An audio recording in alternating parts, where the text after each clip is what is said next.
Thank you. Thank you.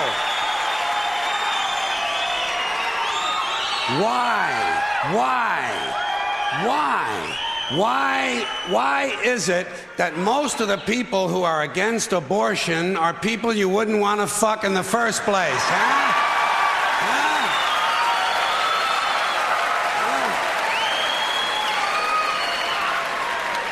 Boy, these conservatives are really something, aren't they? They're all in favor of the unborn. They will do anything for the unborn. But once you're born, you're on your own.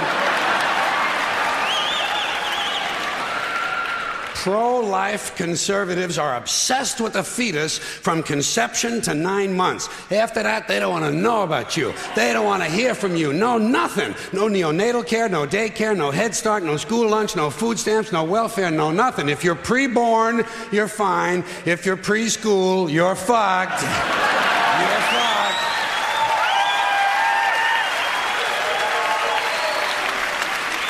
Conservatives don't give a shit about you until you reach military age. Then they think you are just fine, just what they've been looking for. Conservatives want live babies so they can raise them to be dead soldiers. Pro-life. Pro-life. These people aren't pro-life, they're killing doctors. What kind of pro-life is that? What, they'll do anything they can to save a fetus, but if it grows up to be a doctor, they just might have to kill it? They're not pro-life. You know what they are? They're anti-woman. Simple as it gets. Anti-woman. They don't like them. They don't like women. They believe a woman's primary role is to function as a broodmare for the state.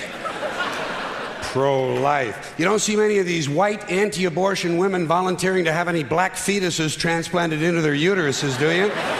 No, you don't see them adopting a whole lot of crack babies, do you? No, that might be something Christ would do. And you won't see a lot of these pro-life people dousing themselves in kerosene and lighting themselves on fire. You know, morally committed religious people in South Vietnam knew how to stage a goddamn demonstration, didn't they? Huh?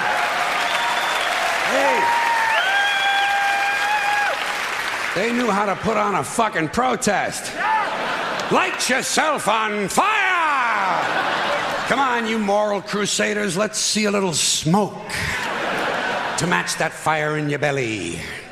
Here's another question I have. How come when it's us, it's an abortion, and when it's a chicken, it's an omelet?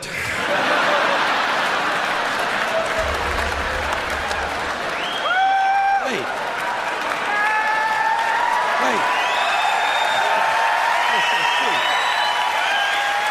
What? Are we so much better than chickens all of a sudden? When did this happen, that we passed chickens in goodness? Name 6 ways we're better than chickens. See, nobody can do it. You know why? Because chickens are decent people. You don't see chickens hanging around in drug gangs, do you? You don't see a chicken strapping some guy to a chair and hooking up his nuts to a car battery, do you? When's the last chicken you heard about came home from work and beat the shit out of his hen, huh? Doesn't happen. Because chickens are decent people. But let's get back to this abortion shit. Now, is a fetus a human being? This seems to be the central question. Well, if a fetus is a human being, how come the census doesn't count them? If a fetus is a human being, how come when there's a miscarriage, they don't have a funeral? If a fetus is a human being, how come people say we have 2 children and 1 on the way, instead of saying we have 3 children? People say life begins at conception. I say life began about 1 billion years ago, and it's a continuous process. Continuous, just keeps rolling along. Rolling along. I say, you know something? Listen, you can go back further than that. What about the carbon atoms? Huh? Human life could not exist without carbon. So is it just possible that maybe we shouldn't be burning all this coal? Just looking for a little consistency here in these anti-abortion arguments. See, the really hardcore people will tell you life begins at fertilization. Fertilization when the sperm fertilizes the egg, which is usually a few moments after the man says, gee, honey, I was going to pull out, but the phone rang and it startled me.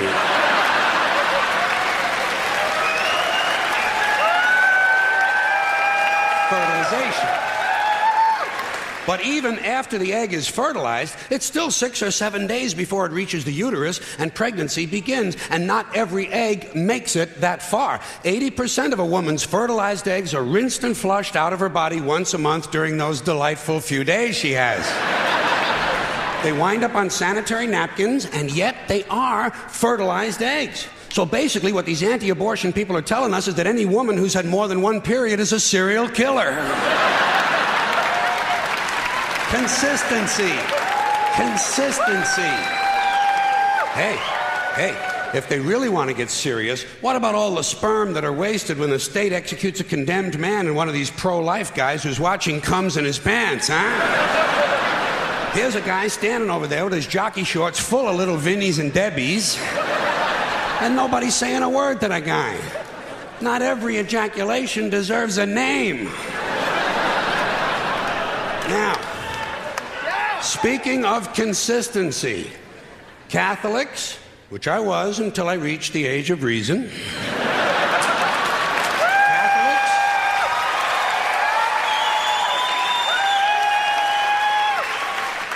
Catholics and other Christians are against abortions, and they're against homosexuals. Well, who has less abortions than homosexuals? Leave these fucking people alone, for Christ's sakes. Here is an entire class of people guaranteed never to have an abortion. And the Catholics and Christians are just tossing them aside. You'd think they'd make natural allies. Go look for consistency in religion. And speaking of my friends, the Catholics, when John Cardinal O'Connor of New York and some of these other cardinals and bishops have experienced their first pregnancies and their first labor pains, and they've raised a couple of children on minimum wage, then I'll be glad to hear what they have to say about abortion. I'm sure it'll be interesting. Enlightening, too. But in the meantime, what they ought to be doing is telling these priests who took a vow of chastity to keep their hands off the altar boys. Keep your hands to yourself, Father. You know? When Jesus said, "Suffer the little children come unto me," that's not what he was talking about.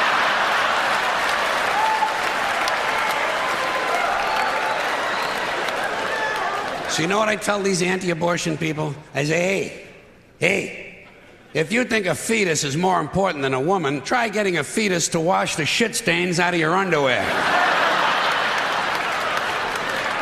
For no pay and no pension.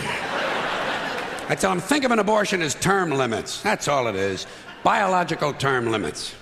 But you know, the longer you listen to this abortion debate, the more you hear this phrase, sanctity of life. You've heard that, sanctity of life. You believe in it? Personally, I think it's a bunch of shit. Well, I mean, life is sacred? Who said so? God? Hey, if you read history, you realize that God is one of the leading causes of death. Has been for thousands of years. Hindus, Muslims, Jews, Christians, all taking turns killing each other because God told them it was a good idea. The sword of God, the blood of the Lamb, vengeance is mine. Millions of dead motherfuckers. Millions of dead motherfuckers, all because they gave the wrong answer to the God question. You believe in God? No. Dead. You believe in God? Yes. You believe in my God? No. Dead. My God has a bigger dick than your God.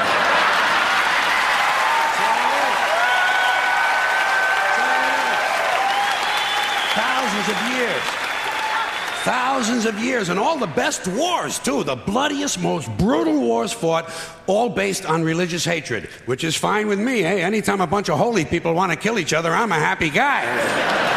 But don't be giving me all this shit about the sanctity of life. I mean, even if there were such a thing, I don't think it's something you can blame on God. Now, you know where the sanctity of life came from? We made it up. You know why? 'Cause we're alive. Self-interest. Living people have a strong interest in promoting the idea that somehow life is sacred. You don't see Abbott and Costello running around talking about this shit, do you? We're not hearing a whole lot from Mussolini on the subject. What's the latest from JFK? Not a goddamn thing. Because JFK, Mussolini, and Abbott and Costello are fucking dead. They're fucking dead. And dead people give less than a shit about the sanctity of life. Only living people care about it, so the whole thing grows out of a completely biased point of view. It's a self-serving, man-made bullshit story. It's one of these things we tell ourselves so we'll feel noble. Life is sacred. Makes you feel noble. But let me ask you this. If everything that ever lived is dead, and everything alive is gonna die, where does the sacred part come in? I'm having trouble with that. Because, I mean, even with this stuff we preach about the sanctity of life, we don't practice it. We don't practice it. Look at what we kill. Mosquitoes and flies, because they're pests. Lions and tigers, because it's fun. Chickens and pigs, because we're hungry. Pheasants and quails, because it's fun. And we're hungry.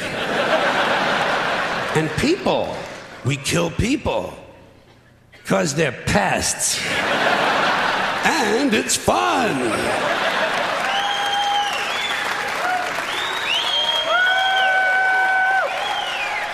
And you might have noticed something else. The sanctity of life doesn't seem to apply to cancer cells, does it? You rarely see a bumper sticker that says, "Save the tumors." Or "I break for advanced melanoma." Viruses, mold, mildew, maggots, fungus, weeds, E. coli bacteria, the crabs. Nothing sacred about those things. So at best, the sanctity of life is kind of a selective thing. We get to choose which forms of life we feel are sacred, and we get to kill the rest. Pretty neat deal, huh? You know how we got it? We made the whole fucking thing up. Made it up. The same way.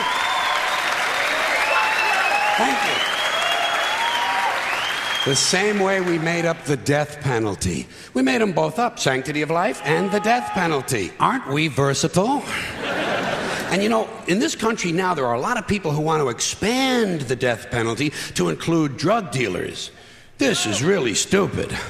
Drug dealers aren't afraid to die. They're already killing each other every day on the streets by the hundreds. Drive-bys, gang shootings, they're not afraid to die. Death penalty doesn't mean anything unless you use it on people who are afraid to die. Like the bankers who launder the drug money. The bankers who launder the drug money. Forget the dealers. You want to slow down that drug traffic, you got to start executing a few of these fucking bankers. White, middle-class, Republican bankers. And I'm not talking about soft American executions like lethal injection. I'm talking about fucking crucifixion, folks. Let's bring back crucifixions, a form of capital punishment that Christians and Jews of America can really appreciate. And I'd go a little further. I'd crucify people upside down. Like St. Peter, feet up, head down, and naked. I'd have naked upside down crucifixions on TV once a week at halftime of the Monday night football game. Monday night.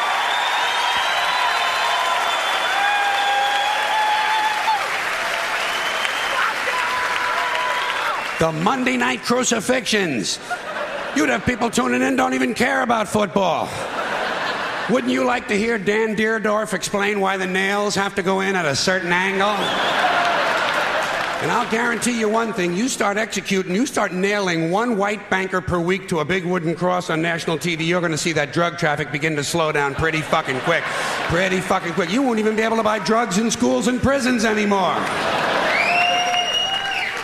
Now, I don't care about capital punishment one way or another because I know it doesn't do anything. It doesn't do anything except maybe satisfy a kind of biblical need for revenge. You know, if you read the Bible, you see that it's full of retribution and revenge. So really, capital punishment is kind of a religious ritual.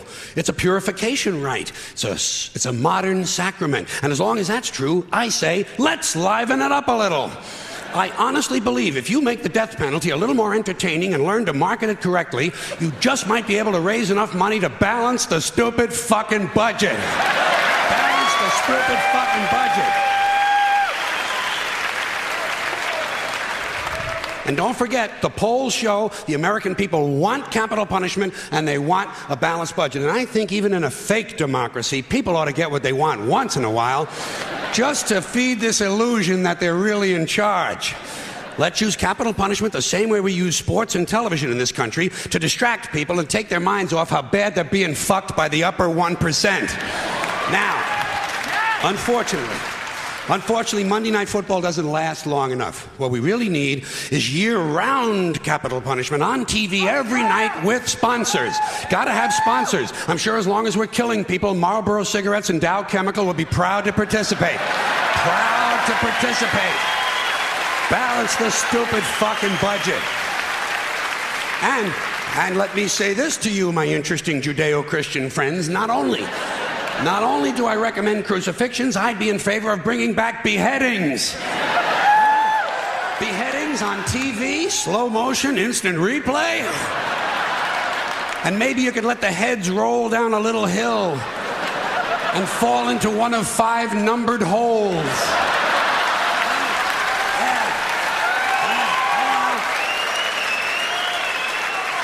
Let the people at home gamble on which hole the head is going to fall into.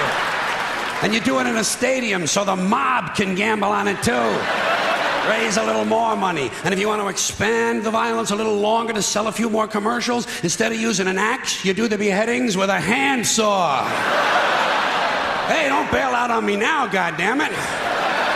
The blood is already on our hands. All we're talking about is a matter of degree.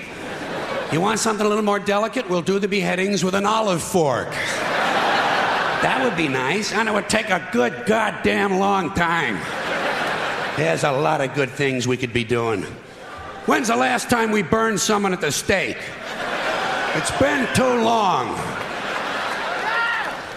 Here's another form of capital punishment. Comes out of a nice, rich religious tradition. Burning people at the stake. Sponsor, Bridgeford Charcoal. And you put it on TV on Sunday mornings. The Sunday morning evangelicals send us an offering, praise Jesus, human bonfire. You don't think that would get big ratings? In this sick fucking country? Shit, you'd have people skipping church to watch this stuff. And you take the money they send in the offerings and you use it to balance the budget. What about boiling people in oil? Boy, those were the days, weren't they? You get the oil going real good, you know, a nice high rolling boil, and then slowly at the end of a rope, you lower the perpetrator head first into the boiling oil. Huh? You talk about fun shit. And just to encourage citizen participation, you let the mob in the stadium control the speed of the rope. Good, clean, wholesome family entertainment. The kids will love it. The kids will love it. And at the same time they're enjoying themselves, we're teaching them a nice Christian moral lesson. Boiling people in oil. Sponsor, Crisco. And maybe instead of boiling all these guys, every now and then you could French fry a couple of them, you know? French fried felons. Dip a guy in egg batter just for a goof, you know? Kind of a tempura thing, huh? Jeffrey Dahmer never thought of this shit, did he? Jeffrey Dahmer, eat your heart out. Which is an interesting thought in and of itself.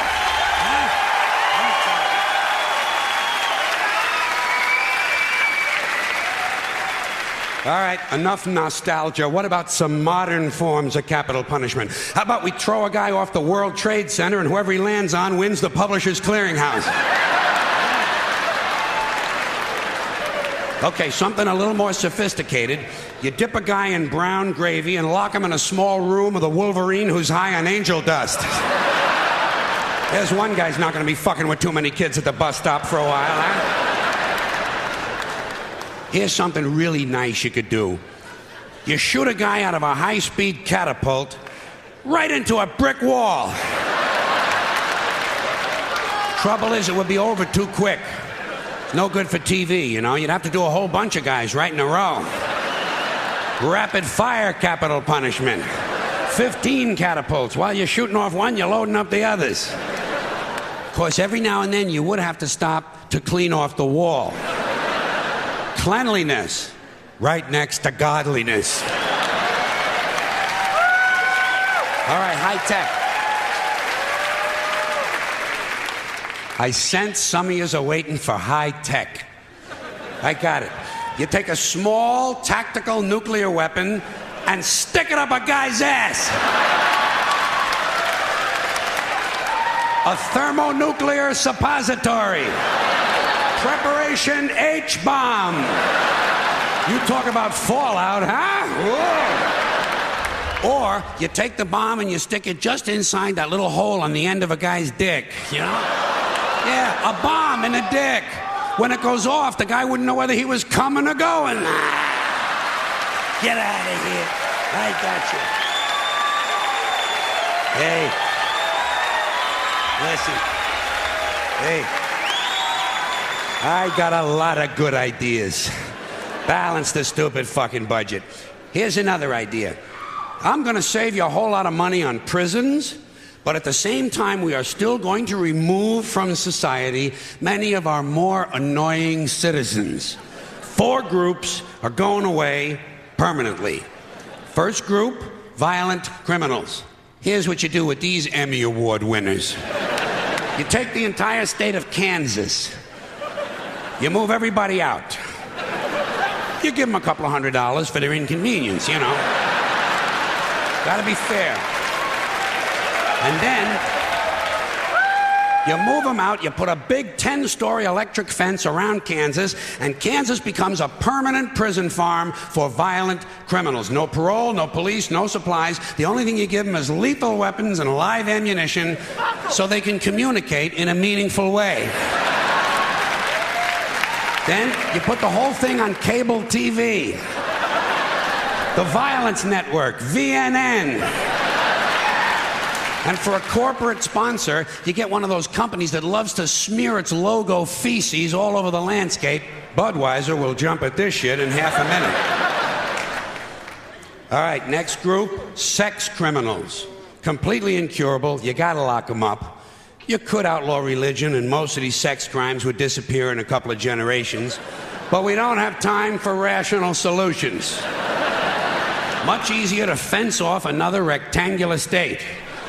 Rectangular states are cheaper to fence, saves the taxpayers money, you know? This time, Wyoming. But only for true sex offenders. We're not going to bother consenting adults who like to dress up in leather Boy Scout uniforms and smash each other in the head with ball-peen hammers while they take turns blowing their cat. There's certainly nothing wrong with that. It's a victimless hobby. And think of how good the cat must feel. No, we're only going to lock up rapists and molesters. Those hopeless romantics who are so full of love they can't help getting a little of it on you. Usually on your leg. You take all these heavy-breathing fun seekers and you stick them in Wyoming. And you let them suck, fuck, and fondle. You let them blow, chew, sniff, lick, whip, gobble, and cornhole each other until their testicles are whistling, "Oh, come all ye faithful."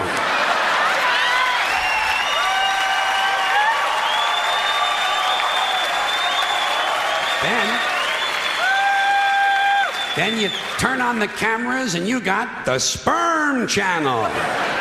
And don't forget our corporate sponsor. We're going to let Budweiser put little logo patches on the rapist pants right here. This pud's for you. All right, next group, drug addicts and alcoholics. Not all of them, don't get nervous. Just the ones who are making life difficult for at least one other person.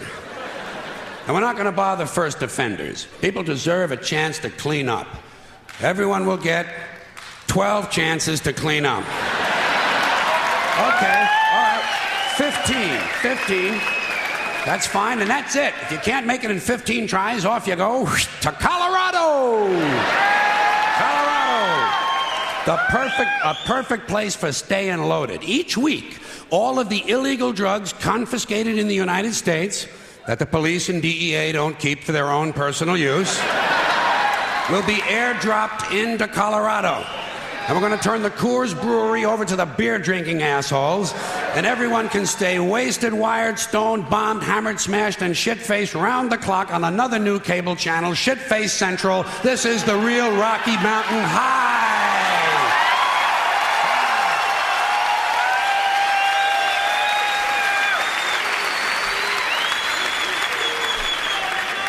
Okay, I've saved my favorite group for last.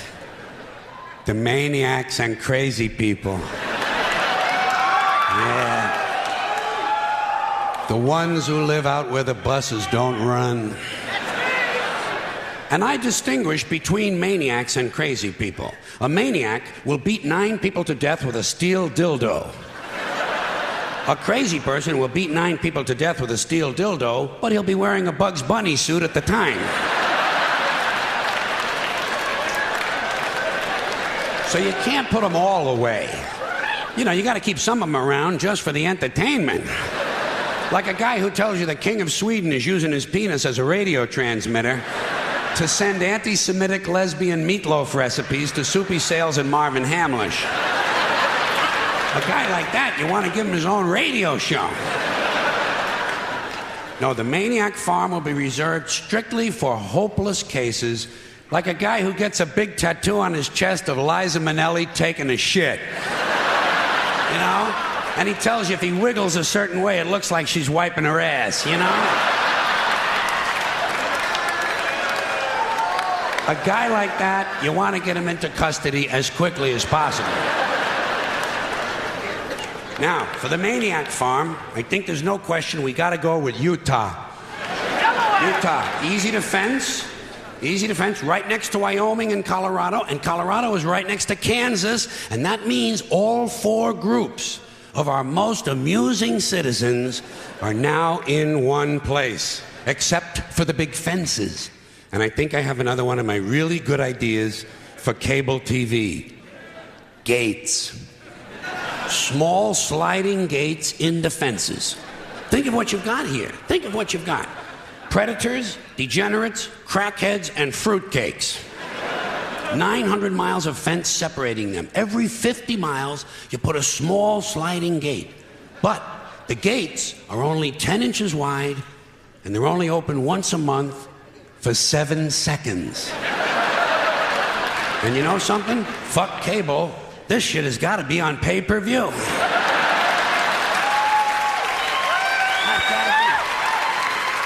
Because if those gates are only open 7 seconds a month, you are going to have some mighty interesting people pushing and shoving to be first online. Deeply disturbed, armed, cranky lunatics on drugs. You know the ones. A lot of tattoos, a lot of teeth broken off at the gum line. The true face of America. And every time you open the gates, a few of the more aggressive ones are going to get through. The creme de la creme. The alphas. They're going to get through, they're going to find each other, and they're going to crossbreed. And pretty soon you have a melting pot. Child killers, corpse fuckers, drug zombies, and full-blown wackaloons. Wandering the landscape in search of truth and fun. Just like now. Everyone will have guns, everyone will have drugs, and no one will be in charge. Just like now. But at least we'll have a balanced budget. Thank you.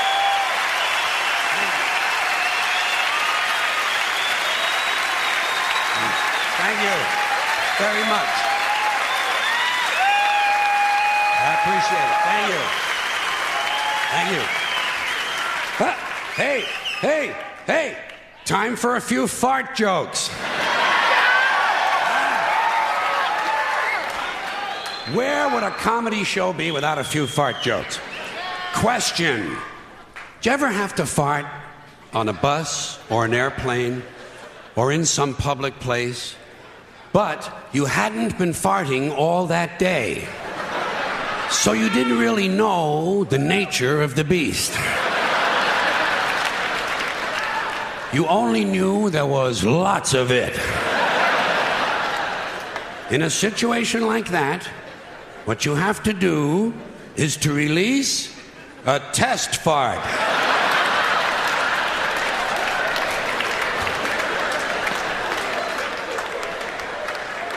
You have to arrange to release quietly and in a carefully controlled manner about 10 to 15% of the total fart. in order to determine if those around you can handle it. Or if in fact you may be about to precipitate a public health emergency.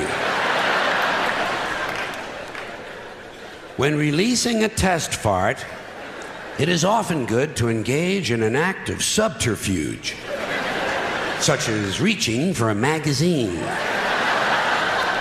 Say, is that Golf Digest?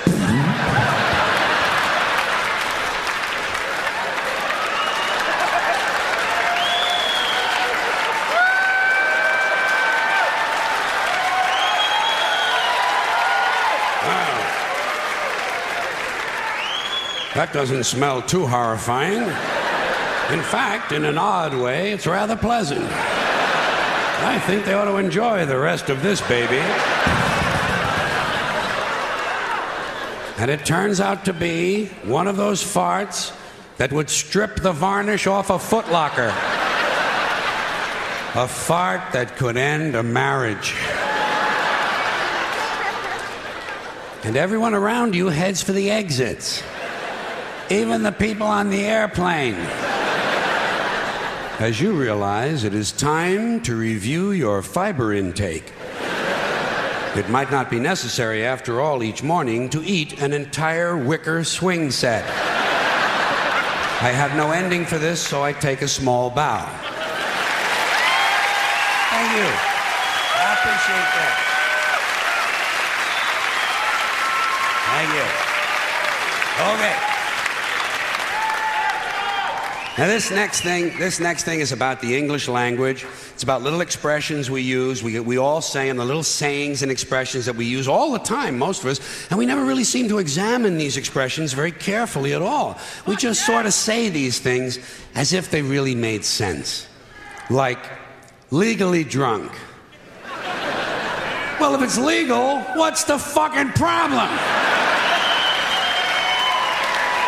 Hey. Leave my friend alone, officer. He's legally drunk.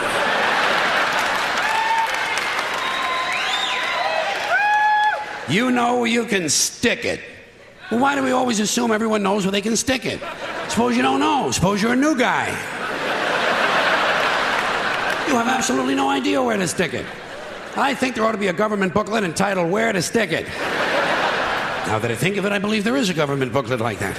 They sent it to you on April 15th.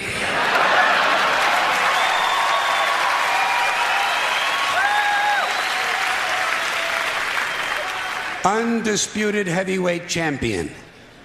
Well, if it's undisputed, what's all the fighting about?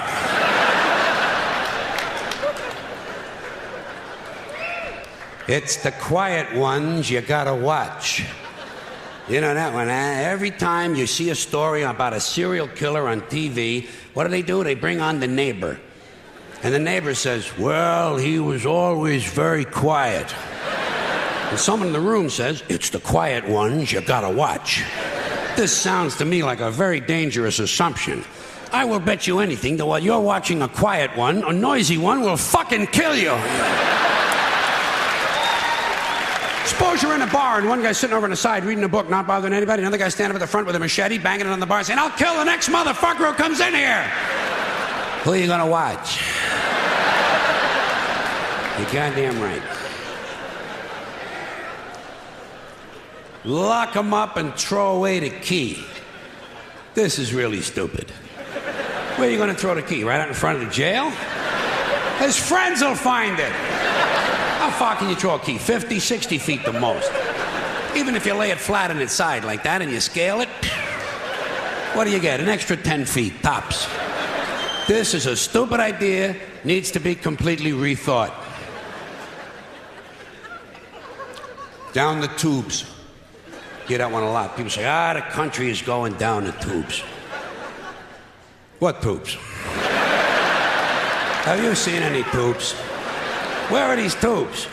And where do they go? And how come there's more than one tube? It would seem to me, one country, one tube. What, does every state all of a sudden have to have its own tube now? One tube is all you need. What, a tube that big?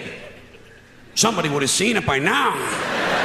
Somebody would have said, hey, Joey, look at the fucking tube. Big ass fucking tube over here. You never hear that. You know why? No tubes.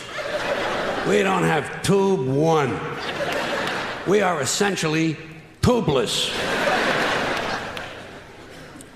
Takes the cake.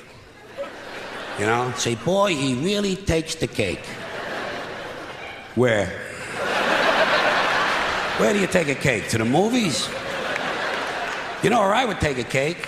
Down to the bakery to see the other cakes.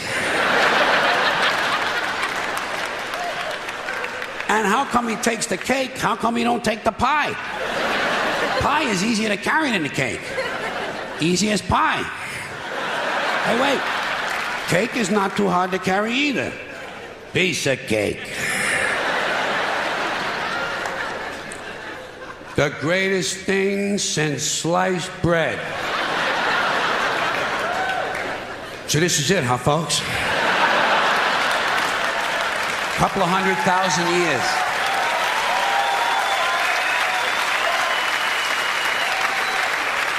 The fucking pyramids, for Christ's sakes. Panama Canal, the Great Wall of China. Even a lava lamp. To me, is greater than sliced bread. What's so great about sliced bread? You got a knife, you got a loaf of bread, slice the fucking thing!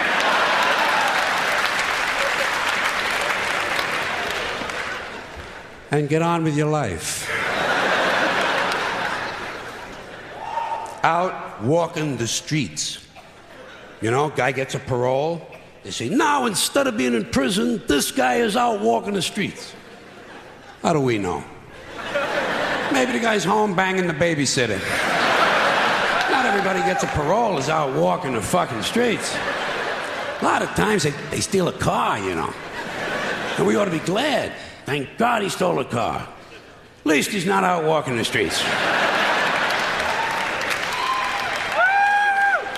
Fine and dandy.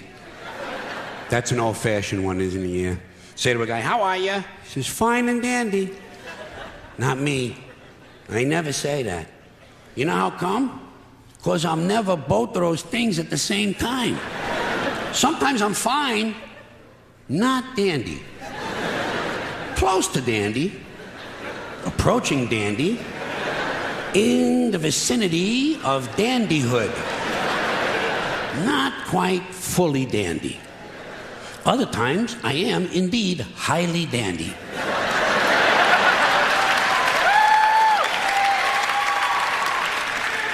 However, not fine. One time, 1965. August, for about an hour. I was both fine and dandy at the same time. But nobody asked me how I was. And I could have told him. I could have told him.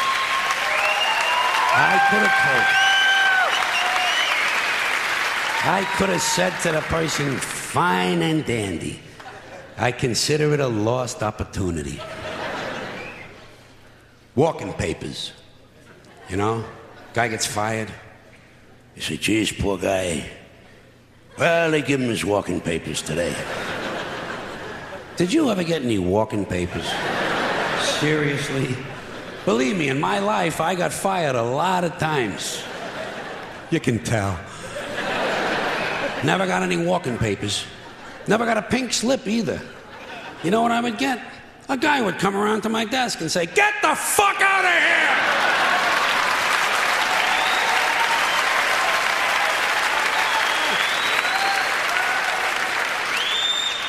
You don't need paper for that. It's like the Riot Act. The Riot Act. They keep telling you they're going to read that to you. Have you heard this thing at all? Especially when you're a kid, they threaten you. You wait till your father comes home, he's going to read you the Riot Act. Tell him I already read it myself. And I didn't like it either. I consider it wordy and poorly thought out.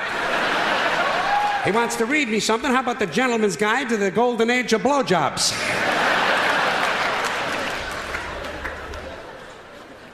More than happy. I bet you say that sometimes, don't you? Once in a while, you say to somebody, "Oh, I'd be more than happy to do that." How can you be more than happy? To me, this sounds like a dangerous mental condition. We had to put Dave in the mental home. He was more than happy. One more of these. In your own words. People say that to you. You know, when you hear that a lot in a classroom or in a courtroom, they'll say to you, "Tell us in your own words." Do you have your own words? Hey, I'm using the ones everybody else has been using. Next time they tell you to say something in your own words, say, "Nick flat blarney quando flu." Thank you. All right. Yes. Thank you. Now, this next piece of material is real simple. It's called Free-Floating Hostility. 24 minor cultural items I'm bored with, tired of, and pissed at. So I hope you're ready for a little random anger. People who make quote marks in the air with their fingers. Are you tired of these people yet? He said he was sober. Hey, lady, eat me!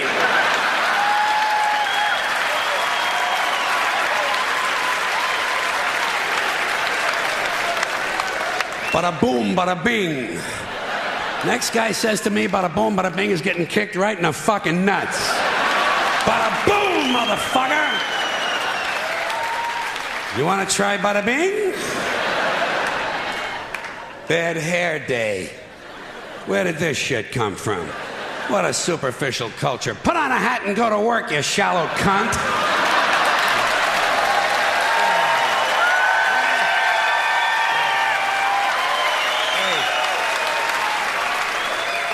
It's a good thing Lewis and Clark never had a bad hair day. Or Daniel Boone, huh? Custer? He had a really bad hair day. But he had it coming, that blonde, blue-eyed criminal fuck. And what about these guys who tell you, "I heard that. I heard that." Oh, you did you? Well, isn't this exciting? What is this, a fucking hearing test? Did I wander into a Belltone commercial here? Of course you heard it, you fucking Nimrod. I'm standing right next to you. I'm gonna move down here. I'm gonna move a little farther away. Blow me! By any chance, did you hear that? Now, what about these people who tell you their needs aren't being met? You run into this stuff? This is support group shit, 12-steppers. My needs aren't being met. Know what I tell them? Drop some of your needs. Life is a zero-sum game. What else is troubling me? Mickey Mouse's birthday being announced on the television news as if it's an actual event. I don't give a shit. If I cared about Mickey Mouse's birthday, I'd have memorized it years ago. And I'd send him a card. "Dear Mickey, happy birthday. Love, George." I don't do that. Why? Don't give a shit. Fuck Mickey Mouse. Fuck him in the asshole with a big rubber dick.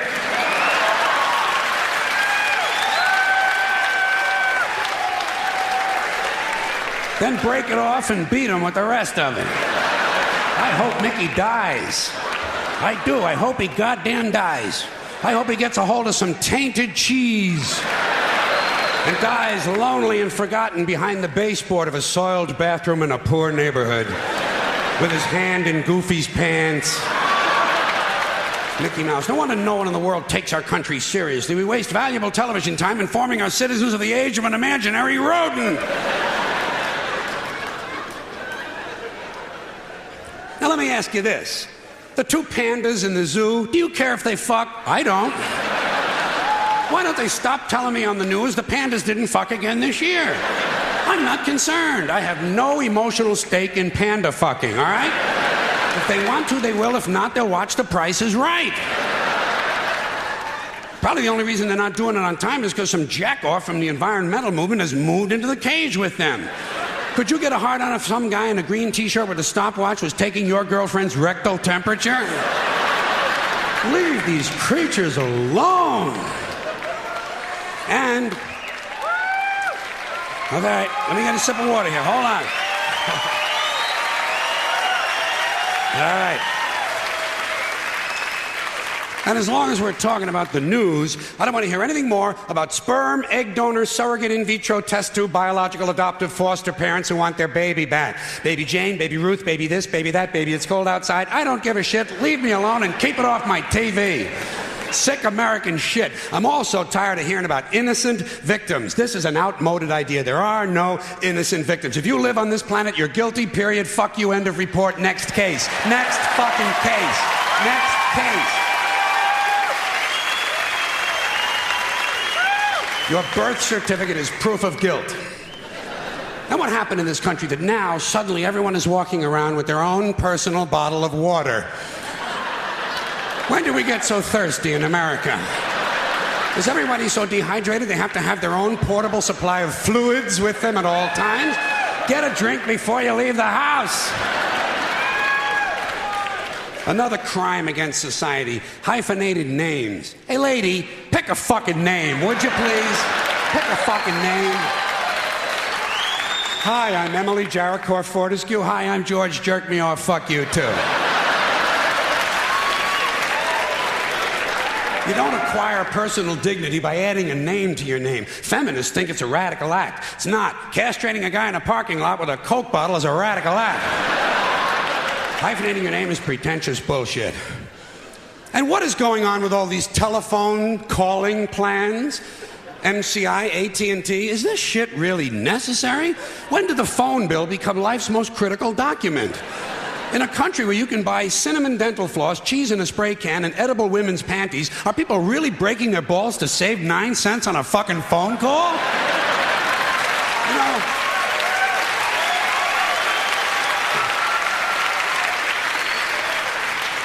talking to your mother once a year might not be the most pleasant thing in the world, but it should not be seen as a critical spending decision.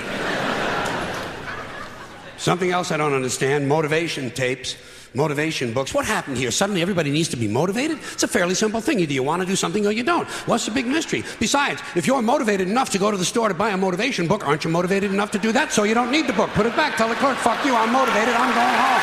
I'm going home.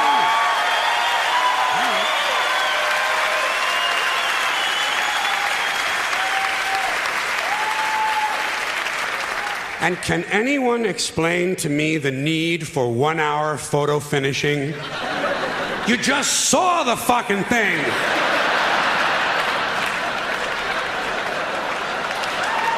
How can you possibly be nostalgic about a concept like a little while ago? Another complaint, too many vehicles.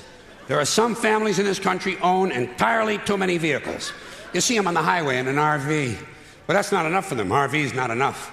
Behind them, they're towing a motorboat, go-kart, dune buggy, dirt bike, jet ski, snowmobile, parasail, hang glider, windsurfing equipment, a hot air balloon, and a small two-man deep-sea diving bell. Doesn't anyone just take a fucking walk anymore? The only thing these people lack is a lunar excursion module. Too many choices, America. It's not healthy. Another abomination. White guys over 10 years of age who wear their baseball hats backwards. Listen. Listen to me. White guys, let me tell you something. You're never going to be as cool as black guys. It's not going to happen. You're white and you're lame. It's a fucking law of nature. Turning your hat around and learning a complicated handshake will not make you cool. And you black guys, since you started the whole thing, I'm going to let you stay with the hats a little bit longer, but I think really, once you qualify for Social Security, it's time to spin that motherfucker around to the front again. All right?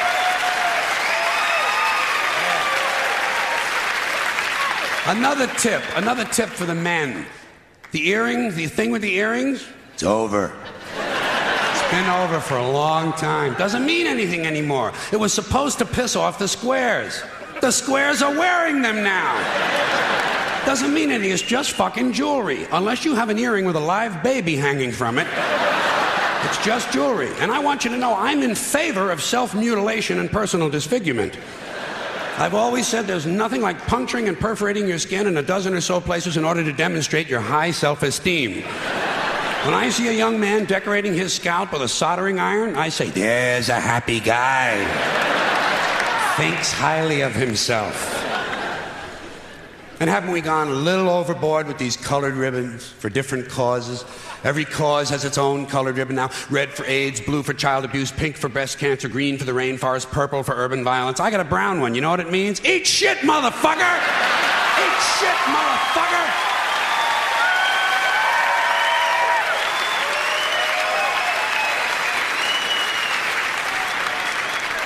And what can we do to silence these Christian athletes who thank Jesus whenever they win, never mention his name when they lose? Not a word. You never hear him say, Jesus made me drop the ball.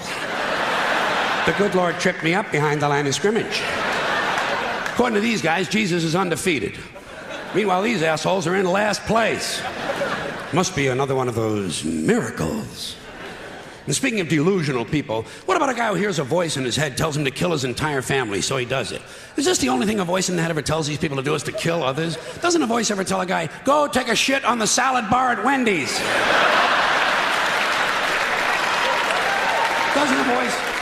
Doesn't a voice tell a guy to take out his dick on the merry-go-round once in a while? Well, some guys do take out their dicks on the merry-go-round, but usually it's their own idea.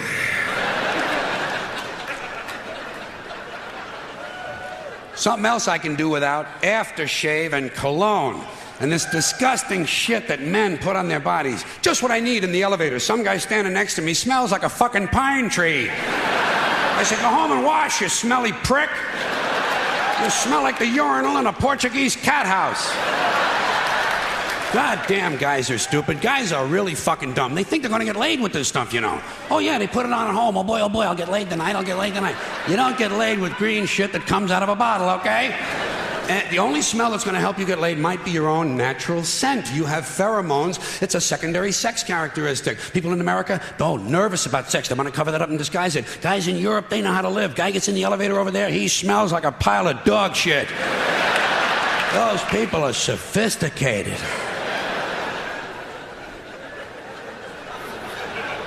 Getting pretty tired of these guys walking around in cowboy hats and cowboy boots. You ever see these jack-offs? Can't we kill some of these motherfuckers walking around in a fucking cowboy hat? Grown man. It's not even Halloween, for Christ's sakes.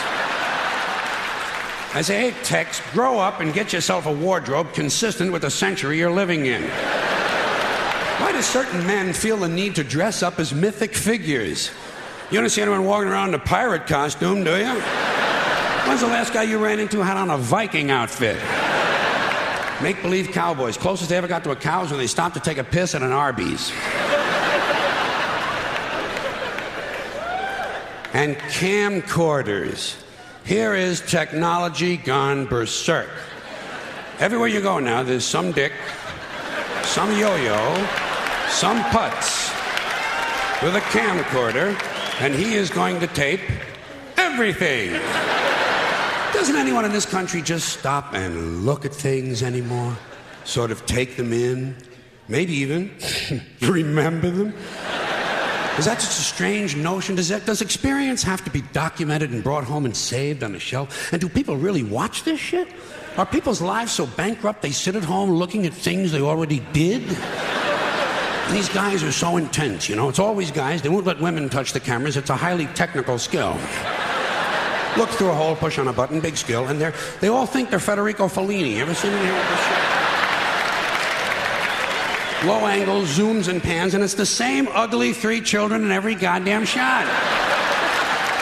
All the George Lucas magic in Hollywood is not going to change the unfortunate genetic configuration on the faces of these children. Keep these unfortunate youngsters out of public view. Now, a lot of these cultural crimes I've been complaining about can be blamed on the baby boomers. Something else I'm a little tired of hearing about. The baby boomers. Whiny, narcissistic, self-indulgent people with a simple philosophy. Give me it, it's mine! Give me that, it's mine! These people were given everything. Everything was handed to them. And they took it all. Sex, drugs, and rock and roll, and they stayed loaded for 20 years and had a free ride. But now they're staring down the barrel of middle-age burnout, and they don't like it. They don't like it, so they've turned self-righteous. And they want to make things hard on younger people. They tell them abstain from sex, say no to drugs. As for the rock and roll, they sold that for television commercials a long time ago. So they could buy pasta machines and Stairmasters and soybean futures. Soybean futures. You know something? They're cold, bloodless people. It's in their slogans, it's in their rhetoric. No pain, no gain. Just do it. Life is short, play hard. Shit happens, deal with it. Get a life. These people went from do your own thing to just say no. They went from love is all you need to whoever winds up with the most toys wins. And they went from cocaine to Rogaine.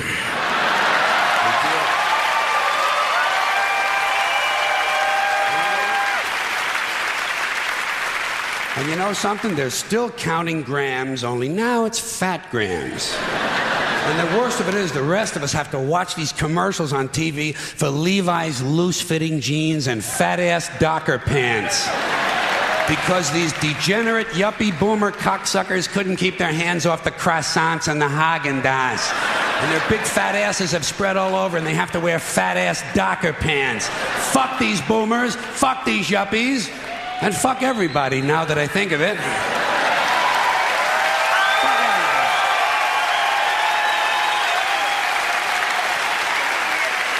Well, sometimes in comedy you have to generalize. Now, there's one thing you might have noticed I don't complain about.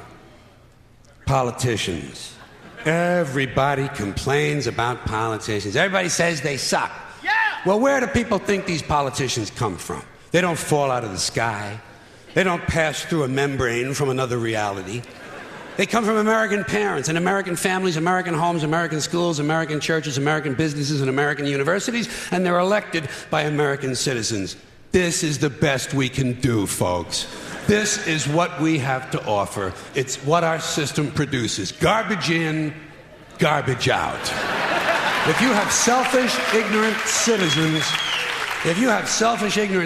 you're going to get selfish, ignorant leaders. And term limits ain't going to do you any good. You're just going to wind up with a brand new bunch of selfish, ignorant Americans. So maybe it's not the politicians who suck. Maybe something else sucks around here, like the public. Yeah, the public sucks. There's a nice campaign slogan for somebody. The public sucks. Fuck hope. Fuck hope. Because if it's really just the fault of these politicians, then where are all the other bright people of conscience? Where are all the bright, honest, intelligent Americans ready to step in and save the nation and lead the way? We don't have people like that in this country. Everybody's at the mall, scratching his ass, picking his nose, taking his credit card out of his fanny pack and buying a pair of sneakers with lights in them. So I have solved this little political dilemma for myself in a very simple way. On election day, I stay home. I don't vote. Fuck them. Fuck them. I don't vote. Two reasons I don't vote. First of all, it's meaningless. This country was bought and sold and paid for a long time ago. The shit they shuffle around every 4 years doesn't mean a fucking thing. And secondly, I don't vote because I believe if you vote, you have no right to complain. People like to twist that around, I know. They say, well, if you don't vote, you have no right to complain. But where's the logic in that? If you vote and you elect dishonest, incompetent people and they get into office and screw everything up, well, you are responsible for what they have done. You caused the problem. You voted them in. You have no right to complain. I, on the other hand, who did not vote, who in fact did not even leave the house on election day, am in no way responsible for what these people have done and have every right to complain as loud as I want about the mess you created that I had nothing to do with. So I know that a little later on this year, you're going to have another one of those really swell presidential elections that you like so much. You'll enjoy yourselves. It'll be a lot of fun. I'm sure as soon as the election is over, your country will improve immediately. As for me, I'll be home on that day doing essentially the same thing as you. The only difference is, when I get finished masturbating, I'm going to have a little something to show for it, folks. Thank you very much.